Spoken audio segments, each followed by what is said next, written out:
nós sabemos que o estudo é um dos traços característicos do Espiritismo, ou deve ser um dos traços do Espiritismo. Nós sabemos que o espírita deve estudar. Mas, ao lado das obras básicas e subsidiárias da codificação, ao lado da literatura espírita moderna, que devem naturalmente merecer a atenção dos espíritas, quais, na sua opinião, os assuntos que poderiam ser estudados com proveito pelos espíritas? Assuntos não propriamente espíritas, outros assuntos que fossem de interesse. Meu irmão Danilo, as escrituras cristãs são indispensáveis à cultura de um espírita, assim como também é grande utilidade o conhecimento do Velho Testamento, onde encontraremos muitos ensinamentos bons e noticiários sobre fatos espíritas, além de ser um livro histórico da literatura de Israel, portanto um livro de cultura. Eu tenho aprendido muito no Velho Testamento. Como que eu posso falar daquilo que eu sinto, do que vejo, que examino? Não podemos esquecer que o cristianismo é filho do judaísmo, que o espiritismo é encontrado também no noticiário do cristianismo.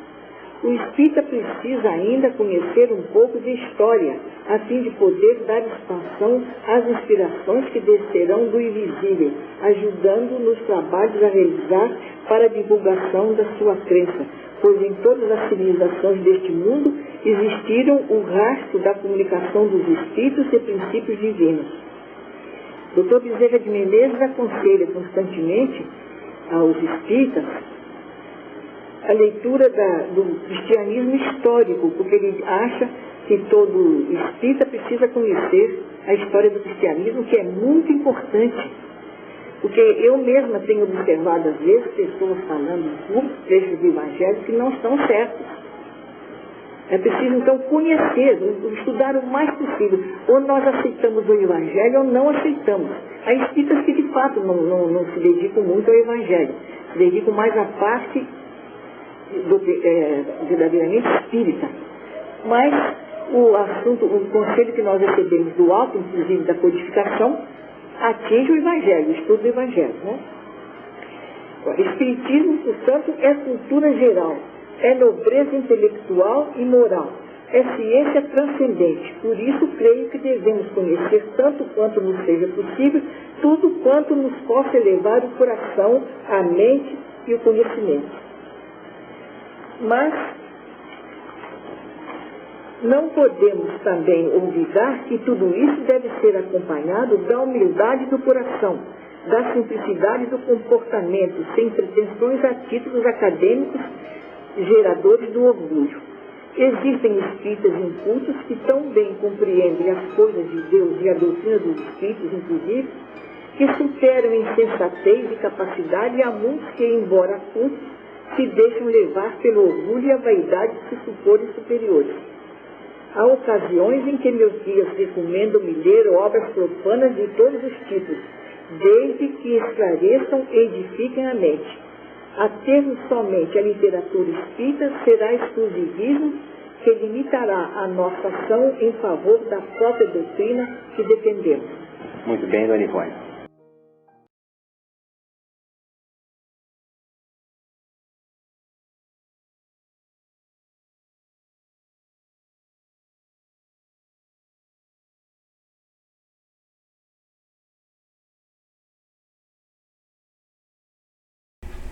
Olá, minhas queridas irmãs, meus queridos irmãos, do Grupo Espírita Ivone Pereira.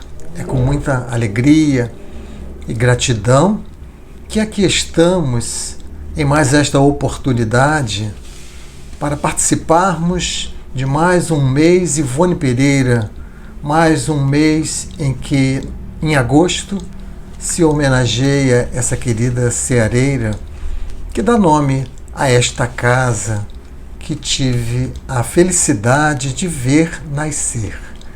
Que Jesus nos abençoe e que possamos aproveitar esta oportunidade de contato virtual para juntos estudarmos mais as lições do Consolador prometido. Nesta oportunidade, nós vamos trazer um capítulo da obra de Dona Ivone, Devassando o Invisível, capítulo este intitulado As Virtudes do Consolador. Neste capítulo, a Dona Ivone nos conta que um simples acaso a levou a Belo Horizonte para visitar o lar dos santos, o lar do seu Antônio e da dona Ormenzinda Santos, que haviam passado há 2 anos atrás. Esta visita se deu no ano de 1957, portanto, em 1955, eles passaram pela difícil prova da desencarnação de uma filha querida. Elizabeth Santos desencarnou vítima de uma doença que surgiu inesperadamente e aos 14 anos de idade ela retornou ao plano espiritual. A Dona Ivone diz que ao chegar na residência dos santos, identificou uma construção em estilo colonial português, os seus santos eram portugueses. Mas ela diz que ao adentrar aquela residência, ela, pela percepção mediúnica, começou a identificar um outro ambiente, um ambiente artístico, ao estilo da velha Índia, tipicamente hindu. E aqueles momentos passaram, ela já estava acostumada a lidar com esse tipo de fenômeno, e com tantos e tantos fenômenos que aconteciam na sua vida, no seu trabalho mediúnico. Então ela aguarda que aquele momento passe e em seguida ela começa a conversar com a dona Ormenzinda. E elas estavam de frente a um grande quadro na parede com um retrato da Elizabeth em um uniforme escolar. E a dona Ormenzinda vai contando uma série de questões, de particularidades, mas há um fato muito marcante. E a Dona Ivone vai dizer que é por isso que ela trouxe esse relato para a obra, que a Dona Ormenzinda conta que a Betinha, como era chamada carinhosamente a Elizabeth, ela estava próxima de completar os 15 anos de idade. E elas então, ela e a mãe, a Dona Ormenzinda e a Elizabeth, estavam planejando como seria a festa, como seriam as comemorações, e principalmente planejaram o vestido de baile que ela usaria nesta ocasião. E o vestido estava totalmente planejado, era um vestido rosa, um vestido ornamentado com rendas, com flores. Mas o vestido não chegou a ser executado porque a Betinha veio a desencarnar. Mas o fato que a Dona Ormenzinda registra, após contar esse plano do vestido, é que 3 dias após o sepultamento da Elizabeth, a Eunice, uma das irmãs, que não morava ali naquela residência, morava fora de Belo Horizonte, mas ali estava, aguardando que a consternação fosse reduzida. E 3 dias após, a Eunice então foi dormir no quarto da outra irmã, chamada Zinda, e ela desperta no meio da madrugada, com um grande clarão, com uma grande luminosidade no quarto. E ela tenta despertar a irmã, mas a irmã não despertava de jeito nenhum. E de repente, nesse clarão, começa a se formar uma fisionomia. E ela identifica que aquela fisionomia era a sua irmã, Elizabeth Santos, desencarnada e sepultada 3 dias antes. E ela percebe que a Betinha estava vestida um vestido rosa, um vestido de baile, ornamentado, ou seja, ela estava vestida naquele vestido que ela havia planejado com a sua mãe. para o aniversário de 15 anos, certamente para poder trazer o consolo, a demonstração de que ela continuava viva. A Eunice, que tentou despertar a Zinda, e a Zinda, a dona Ivone vai explicar, era doadora do ectoplasma involuntariamente para que aquela materialização se desse, e por isso ela não conseguia acordar. Mas a Zinda era uma exímia desenhista. A aparição foi muito rápida, ela não teve tempo de chamar ninguém para ver. E ela, sendo uma exímia desenhista, na manhã seguinte, assim que ela acordou, ela tomou de lápis, papel e desenhou a Betinha vestida naquele traje de baile que havia sido planejado, né? Isso tudo trouxe muito conforto para a família, né? Identificando que a sua filha continuava viva, a sua filha continuava se identificando. E este capítulo, que a dona Ivone intitula Virtudes do Consolador, vem exatamente falar desta questão da desencarnação, em especial quando ela se dá de forma para nós prematura, como foi o caso de uma jovem de 14 anos. Mas este exemplo que a dona Ivone nos apresenta vai servir para fazermos muitas reflexões a respeito de como nós encaramos a morte, de quais são os sofrimentos advindos dessa situação que está sendo por nós vivenciada de forma muito intensa nesse período de pandemia, de isolamento social, onde muitos de nós estamos precisando encarar esta difícil prova. Mas, antes de entrarmos no capítulo, vamos lembrar, né, que esse livro da dona Ivone, Devassando o Invisível, são 10 capítulos, ela dá o subtítulo de Estudos sobre Fenômenos e Fatos Transcendentes, devassados pela mediunidade sob a orientação dos espíritos guias da médium. Então, é um livro que recomendamos fortemente a sua leitura, como todas as obras da dona Ivone, e essa é a razão de nós estarmos aqui fazendo esse mês de agosto, né? Pelo menos uma das razões, sempre em homenagem a essa querida ceareira, exemplo da mediunidade com Jesus, exemplo de como que se exerce o mandato mediúnico dentro daquilo que a doutrina espírita nos recomenda. Então ela vai narrar nesses 10 capítulos fatos transcendentes, fenômenos transcendentes, quer dizer, além da matéria, que são os fenômenos mediúnicos, sempre sob a orientação dos espíritos guias, né? Como ela vai dizer, é o Charles, o Dr. Bezerra e outros mais, que sempre estavam lhe acompanhando, lhe orientando, né? E o capítulo vem trazer esse destaque, né, ao consolo que a doutrina espírita nos oferece. A dona Ivone, ela coloca em epígrafe nesse capítulo alguns trechos que entendemos que seja importante a gente parar para pensar sobre eles. Afinal, a dona Ivone foi lá na obra de Kardec, nesse caso no Evangelho segundo o Espiritismo, e destacou 2 trechos. E é importante que a gente perceba o porquê dela ter destacado esses 2 trechos. O primeiro trecho, ambos são do capítulo 6 do Evangelho segundo o Espiritismo, o Cristo Consolador. O primeiro trecho está no item 5. Então ela destacou o seguinte: se faça ouvir não mais a voz dos profetas e dos apóstolos, mas as dos que já não vivem na terra, aclamar. Orai e crede, pois que a morte é a ressurreição, sendo a vida a prova buscada e durante a qual as virtudes que houverdes cultivado crescerão e se desenvolverão como o cedro.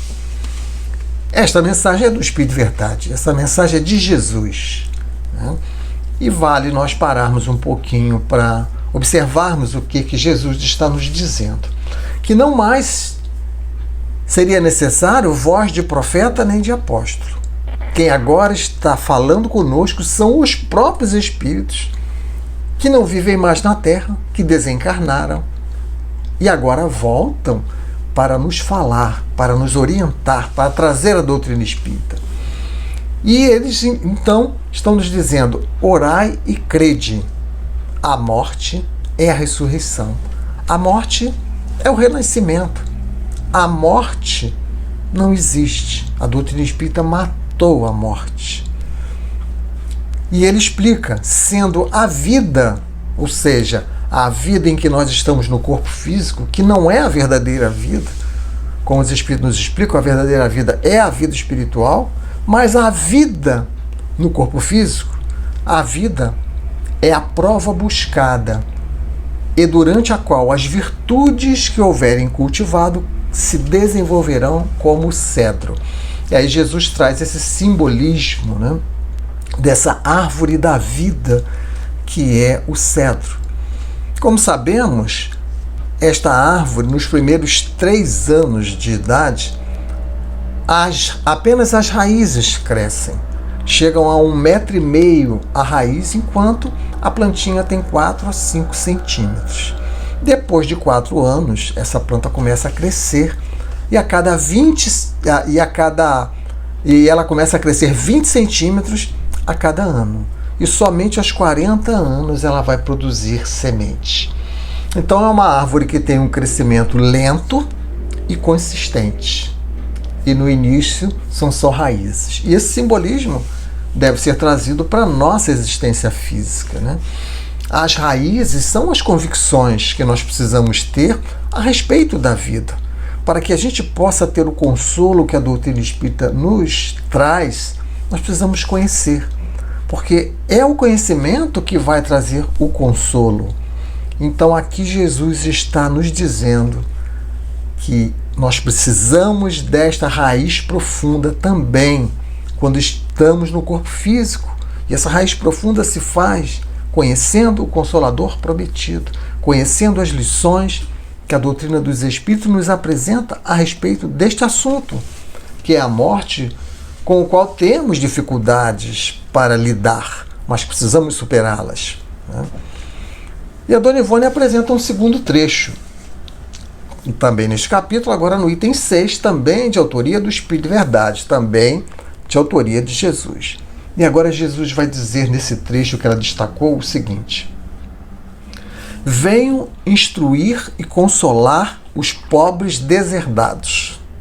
Venho dizer-lhes que elevem a sua resignação ao nível de suas provas, que chorem, porquanto a dor foi sagrada no jardim das oliveiras, mas que esperem, pois que também a eles os anjos consoladores lhes virão enxugar as lágrimas. Que trecho bonito, né? Jesus dizendo para nós que ele estava vindo instruir e consolar, comprovando aquilo que falamos ainda há pouco, né? Quando nós nos instruímos, nós nos consolamos, porque é o conhecimento que traz o consolo. E ele vem dizer que veio instruir e consolar os pobres deserdados, que somos nós, né? Porque assim é que nós nos sentimos quando estamos diante da dor, principalmente da dor da morte. Achamos que fomos deserdados pelo Pai. Achamos que Deus esqueceu de nós. E isso não é verdade. Assim nós nos sentimos, mas isto não é verdade, como os Espíritos vão nos esclarecer. Então ele vem nos dar um conselho, que a gente eleve a nossa resignação ao nível das nossas provas. Porque as nossas provas, as nossas expiações, elas estão muito bem dimensionadas por Deus. E nós só temos aquilo que nós precisamos para podermos amadurecer, para podermos evoluir na encarnação. Então a gente precisa subir o nosso nível de resignação ao nível das nossas provas. Porque o nível das nossas provas foi dimensionado por Deus e está perfeito. Então nós precisamos subir a nossa resignação até este nível. E ele diz, mas pode chorar. Não é porque a gente não vai chorar e se entristecer. Nós vamos chorar sim, vamos ter um período de tristeza passageiro sim, e vamos chorar. E ele lembra que ele também chorou no Jardim das Oliveiras, porquanto a dor foi sagrada no Jardim das Oliveiras. Naquele momento em que ele vai fazer aquela oração, né? Junto com Pedro, com Tiago e João, que ele levou para o Jardim das Oliveiras. Mas ele diz, mas que esperem, ou seja, que tenham esperança, pois que também a eles, os anjos consoladores, lhes virão enxugar as lágrimas. Conforme está na narrativa de Lucas, apareceu um anjo para consolar o Cristo, para abraçar o Cristo, para acolhê-lo naquele momento difícil de dor que ele estava passando, estava prestes a passar. Então, nós também podemos chorar, mas nós temos que ter esperança e temos a certeza que anjos consoladores estão ao nosso lado. Por isso que nós estamos aqui nessa instituição que tem esse anjo consolador, que é a Dona Ivone Pereira. Ela é um anjo consolador que, pelos seus méritos, evoluiu, pelos seus méritos, saiu de uma situação muito difícil, evolutivamente falando, para uma situação de grande progresso. Saiu do inferno para o céu, a tal ponto que hoje, do mundo espiritual, ela dirige muitos trabalhos, ela nos orienta, ela nos traz esclarecimentos. Então, é um anjo consolador, como disse Jesus, né? Então é importante que a gente entenda que que nós nos sentindo pobres, deserdados, nós temos que ter cuidado para nós não colocarmos na nossa carga de aflições mais carga, ou aquilo que chamamos de sobrecarga, que são as dores causadas por nós mesmos. Então é preciso que a gente tenha um bom entendimento do que está acontecendo nesse momento, por exemplo, né, de pandemia, em que nós precisamos elevar o nível da nossa resignação ao nível da prova, que é o coronavírus que está aí. Então, entender que o flagelo destruidor, como está lá no Livro dos Espíritos, ele vem para acelerar o progresso, ele vem fazer com que nós passemos a dar mais atenção para muitas coisas que não estávamos dando. Ele vem nos fazer parar na correria desenfreada, materialista, em que estávamos envolvidos. E é momento de reflexão, é momento de nós compreendermos que o processo evolutivo ele está sendo acelerado. E isso vai acalmando o nosso coração, pacificando o nosso coração, né? Fazendo com que a gente desenvolva as virtudes da obediência e da resignação, que são virtudes ativas, não são virtudes passivas. Nós obedecemos porque nós entendemos que o Pai é de amor e bondade. E nós nos resignamos porque entendemos o papel da dor nas nossas vidas. Assim, a gente vai se aproximando da dor da morte e aprendendo a lidar com ela, encontrando o consolo que a doutrina espírita vem nos apresentar. E ela apresenta ainda mais uma pequena frase de William Crookes.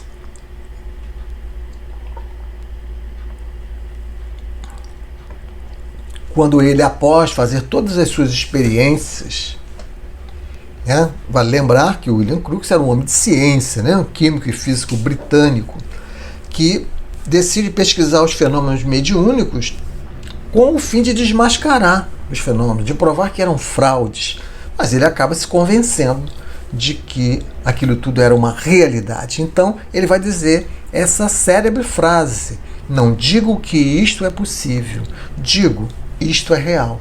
E a Dona Ivone traz para este capítulo, onde ela está falando da materialização do espírito da Betinha, que foi o fenômeno que o William Crookes se debruçou, porque ele, utilizando-se da médium Florence Cook, de 15 anos de idade, obteve a materialização do espírito Kate King. E o livro Fatos Espíritas relata todas as suas experiências a esse respeito.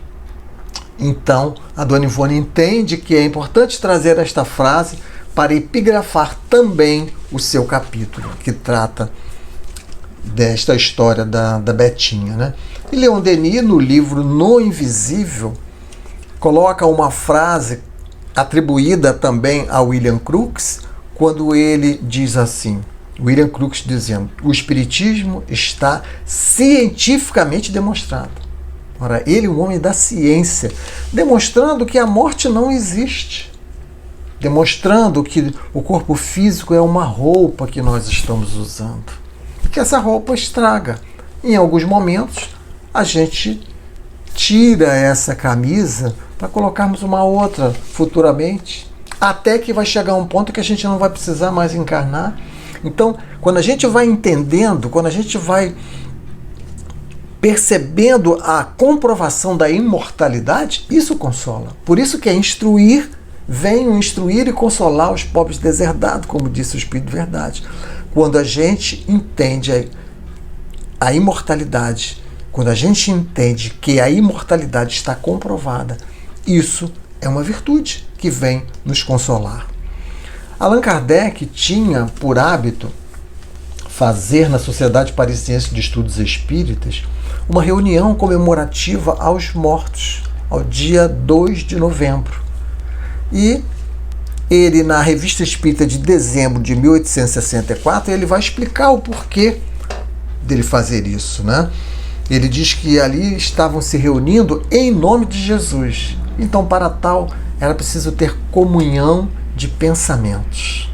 Quando existe essa comunhão, explica Kardec, há um efeito físico que gera bem-estar. Então, quando nós nos reunimos em comunhão de pensamentos, com identidade de propósito, isso gera fluidos que nos trazem bem-estar. E ele justifica que essa reunião é para oferecer testemunho de simpatia àqueles que desencarnaram. É para continuar as nossas relações de afeto. É para nós orarmos por eles. E Kardec, então, traz para a Revista Espírita uma prece que foi proferida por ele. E que nós destacamos 2 trechos porque é uma prece que tem um ensinamento enorme a respeito da desencarnação, né? Num certo trecho, Kardec vai dizer assim da sua prece: sabemos que a morte do corpo não interrompe a vida do espírito, mas que lhe abre a verdadeira vida, que não rompe nenhuma afeição sincera, que os que nos são caros não estão perdidos para nós e que os encontraremos no mundo dos espíritos. Sabemos que enquanto esperamos, eles estão juntos de nós, que nos veem, nos ouvem e podem continuar suas relações conosco. Então vejam que ensinamento que consola os nossos corações, né? A morte é quando você vai para a verdadeira vida. E nenhuma afeição se perde. Deus não separa quem se ama. É apenas um até logo. É apenas um até já. E nós nos reuniremos pelos laços de afeto. Esse é o esclarecimento que Kardec vem trazer na sua prece. Mais à frente ele vai dizer: ajudai-nos, Senhor, a espalhar entre nossos irmãos na terra, que ainda estão na ignorância, os benefícios desta santa crença, porque ela acalma todas as dores, consola os aflitos, dá-lhes coragem, resignação e esperança nas maiores amarguras da vida. E é isso que aqui agora estamos fazendo, né? Espalhando entre os nossos irmãos da terra, que ainda não conhecem o Consolador prometido, os benefícios dessa santa crença. Porque esta crença nos acalma, esta crença nos consola, esta crença nos dá coragem, nos dá resignação, nos dá esperança. Por isto é o Consolador prometido por Jesus, né? Conforme João registrou lá no capítulo 14 do seu Evangelho, Jesus nos promete enviar, porque ele sabia que nós precisaríamos de consolo ainda, né? E assim, esse Consolador vem mostrar a manutenção da individualidade. Desencarnamos e continuamos a mesma pessoa. Só que em vez de estarmos com a camisa, estamos sem a camisa. A vida futura deixa de ser uma hipótese, passa a ser uma realidade. Temos possibilidades de comunicação, temos uma internet para nos comunicarmos com os nossos entes queridos, e uma das melhores é durante o desprendimento pelo sono.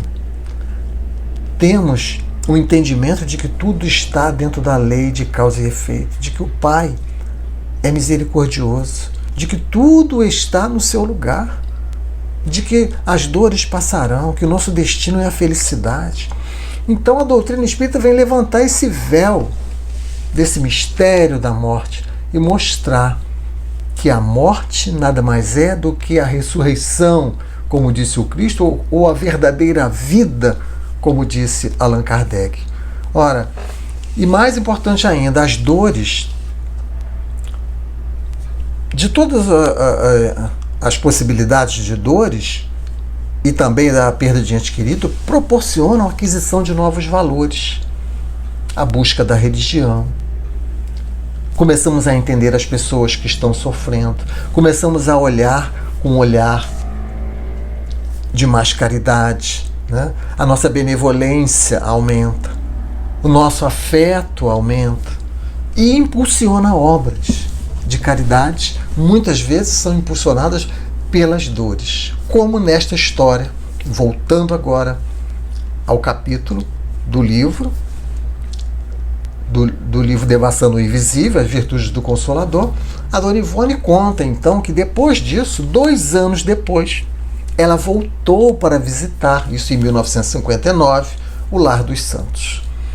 E naquele dia ela fez a visita e ela acabou se hospedando em um outro local. E na madrugada, ela sente-se em desdobramento e vê o espírito de uma menina, uma jovem, vestida em uniforme escolar. E ela não identifica a Betinha, porque a Dona Ivone, os fenômenos eram diários. 2 anos já tinha acontecido muita coisa. E ela imaginou que fosse alguém ali da casa em que ela estava hospedada, mas a Betinha então se identifica. Eu sou a Betinha. E quando ela reconhece, ela se lembra daquele quadro em que ela estava vestida com o uniforme escolar, e aí então ela identifica, e a Betinha lhe pede que ela lhe acompanhasse. E ela vai. Ela percebe a presença de Charles, e ela então tem confiança de, em desdobramento, acompanhar a Betinha, que vai até o Lar dos Santos. E chegando lá, ela novamente tem aquela percepção mediúnica que ela havia tido do estilo hindu da construção, e agora ela compreende o porquê dela ter visto desta forma. A Betinha era ligada a uma falange espiritual hindu, assim como a Dona Ivone também, né? E a Betinha então lhe leva, e quando chega lá, ela percebe que era uma casa de benefícios, onde tinham crianças carentes, onde tinham gestantes. E a Betinha diz para ela assim: esta obra que está realizada aqui no plano espiritual, eu preciso que ela seja realizada no plano físico. E é por isso que eu trouxe aqui a senhora, para que a senhora possa falar para os meus familiares, incentivá-los de realizar esta obra no plano físico. E a Dona Ivone se incumbiu dessa tarefa. E 2 anos depois, em 1961, foi fundada lá em Belo Horizonte, existe até hoje, a Cruzada do Bem Elizabeth Santos, que mantém também o Centro Espírita Cruzada do Bem Elizabeth Santos, ou Casa de Betinha, como é carinhosamente chamado. Ora, isto é o consolo que a doutrina espírita nos dá. Por isso Kardec ter dito: ajudai-nos a espalhar esta santa crença, porque isso acalma nosso coração, isso faz com que a gente compreenda a vida e compreenda que nós somos seres fadados à felicidade, que as dificuldades vêm para nos impulsionar ao progresso. Muito obrigado pela atenção de todos, muita paz. Vamos agora fazer uma prece para encerrarmos o nosso encontro. Senhor e Mestre Jesus, queridos amigos espirituais, nesse momento que concluímos as reflexões a respeito dos ensinos deixados por essa querida irmã, que dá nome a esta casa, nós elevamos o nosso pensamento em gratidão, Senhor, por tudo que aqui pudemos conversar, pelas reflexões que vão, pouco a pouco, nos fazendo ter novas convicções e encararmos a vida de uma forma mais amena, entendendo quem somos, de onde viemos, por que estamos aqui e para onde vamos. Muito obrigado, Jesus. Abençoa-nos mais esta vez. Que assim possa ser, com a graça de Deus. Muita paz a todos, muita paz.